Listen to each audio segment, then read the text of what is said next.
Hello everyone, my name is Rahul Kumar and welcome to my YouTube channel English Speaking Studio. Mystery of the talking fan. बात करते हुए पंखे का रहस्य। ठीक, टॉकिंग फैन का मतलब क्या है? बात करने वाला पंखा। मिस्ट्री का मतलब जैसा हम जानते हैं रहस्य। बात करने वाले पंखे का रहस्य। ये पोएम है, ये एनसीईआरटी के क्लास 7 की इंग्लिश की बुक हनीकॉम का ये यूनिट 6 की पोएम है। ठीक, यूनिट 6 की पोएम है और यूनिट 6 की जो स्टोरी है एक्सपर्ट डिटेक्टिव्स, उसकी वीडियो बना दी गई है, उसे आप देख सकते हैं। तो चलिए समझते हैं ये पोएम किसके बारे में है, पोएट क्या कहना चाहता है। तो ये जो mystery of the talking fan है, ये आवाज करते हुए एक पंखे पर आधारित पोएम है। पोएट बताता है कि पंखा लगातार कुछ कहना चाहता है, हालांकि पोएट पंखे की आवाज को समझ नहीं पाता है। तभी कोई पंखे की सर्विसिंग कर जाता है और पंखे से आवाज आना बंद हो जाती है। इस तरह पोएट ये समझ जाता है कि पंखा ऑयलिंग की डिमांड कर रहा था, पंखा सर्विसिंग की डिमांड कर रहा था, और फिर उसका सारा रहस्य समाप्त हो जाता है कि जो शुरू में वो जानना चाहता था कि पंखा आखिर कहना क्या चाहता है, वो जो रहस्य था वो समाप्त हो जाता है। तो ये छोटी सी पोएम है, इसी के बारे में है। आखिरी में मैं इसकी समरी भी आपको बता दूंगा। चलिए पहले हम लोग लाइन बाय लाइन पढ़ लेते हैं, उसके बाद देखते हैं। Is there a ceiling fan in the room where you are sitting now? Is there a ceiling fan? क्या कोई सीलिंग फैन है? सीलिंग फैन का मतलब जो ऊपर वाली सीलिंग पर जो लगा पंखा रहता है उसे बोलते हैं सीलिंग। तो क्या कोई सीलिंग फैन है इन द रूम, उस कमरे में, where you are sitting now, जहां पर आप बैठे हुए हैं, जहां पर तुम बैठे हुए हो, क्या वहां पर कोई सीलिंग फैन है? इज द फैन क्वाइट और नॉइजी? वो फैन, वो पंखा चुपचाप है या फिर आवाज कर रहा है? वो पंखा आवाज करने वाला है या फिर बिल्कुल चुपचाप रहने वाला है? इफ इट इज नॉइजी, अगर ये आवाज करने वाला है, अगर इसमें से आवाज आ रही है, यू मे बी श्योर, आप पक्के हो सकते हैं, आप इस बात को समझ सकते हैं, it is a distant relative of the talking fan, ये कोई दूर का टॉकिंग फैन का, बात करने वाले पंखे का ये दूर का रिश्तेदार होगा। डिस्टेंट रिलेटिव का मतलब क्या है? दूर का रिश्तेदार। टॉकिंग फैन, जैसा मैंने आपको ऊपर बताया कि बात करने वाला पंखा होगा। इन द पोएम, जो इस पोएम में जो टॉकिंग फैन है उसका वो जरूर कोई रिश्तेदार होगा, अगर आपका पंखा भी आवाज करता होगा तो।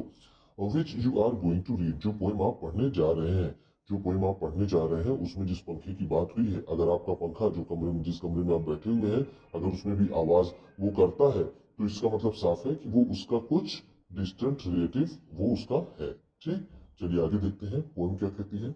Once there was a talking fan, electrical his chatter. I couldn't quite hear what he said, and I hope it does not matter.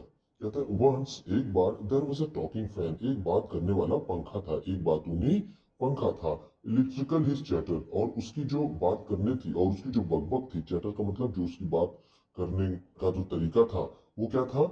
वो इलेक्ट्रिकल था, यानी वो बिजली से चलने वाला था, क्योंकि जैसा हम जानते हैं पंखा बिजली से चलता है, तो उसकी आवाज भी क्या थी? बहुत इलेक्ट्रिकल थी।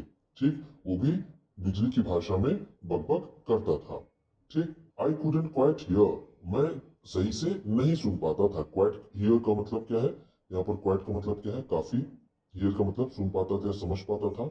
व्हाट ही सेड, जो वो कहता था, मैं काफी सही से नहीं सुन पाता था, नहीं समझ पाता था कि वो क्या कहता है। एंड आई होप, और मैं आशा करता हूँ, इट डज नॉट मैटर, इससे कोई फर्क भी नहीं पड़ता है। वो फैन क्या कहना चाहता है, इससे मुझे कोई फर्क भी नहीं पड़ता है। चलिए आगे देखते हैं।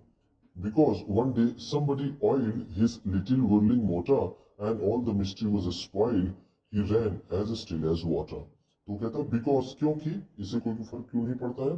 क्योंकि वन डे, क्योंकि एक दिन, somebody oiled his little whirling motor, उसकी छोटी सी घूमती हुई मोटर पर किसी ने तेल डाल दिया, यानी उसकी, उसने ऑयलिंग कर दी, उसकी किसी ने सर्विसिंग कर दी। वर्लिंग का मतलब क्या है? घूमने वाली, ठीक है, जो घूमती हो।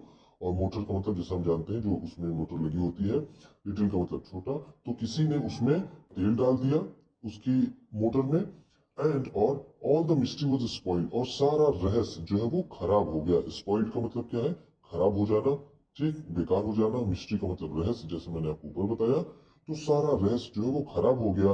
ही रैन एज स्टिल एज वाटर, और वो इतनी शांति से चलने लगा जैसे कि पानी, यानी वो बिल्कुल पानी की तरह चलने लगा। जैसे पानी अगर बहाया जाए जमीन पर तो बिल्कुल पता नहीं चलता, आवाज नहीं आती है, उसी तरह वो भी चलने लगा। स्टिल का मतलब यहाँ पर क्या है? शांति से, ठीक है, चुपचाप, ठीक, शांति से वो चलने लगा।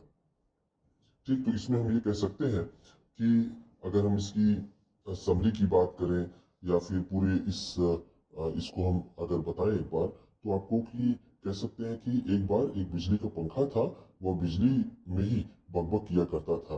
वह क्या कहता था, पोइट उसको ठीक से सुन नहीं पाता था और वो उसको समझ नहीं पाता था, और उसे लगता था कि इससे कोई फर्क भी पड़ने वाला नहीं है, क्योंकि एक दिन कोई आता है, उसकी घूमती हुई मोटर में तेल डाल देता है और सारा रहस्य जो है वो नष्ट हो जाता है।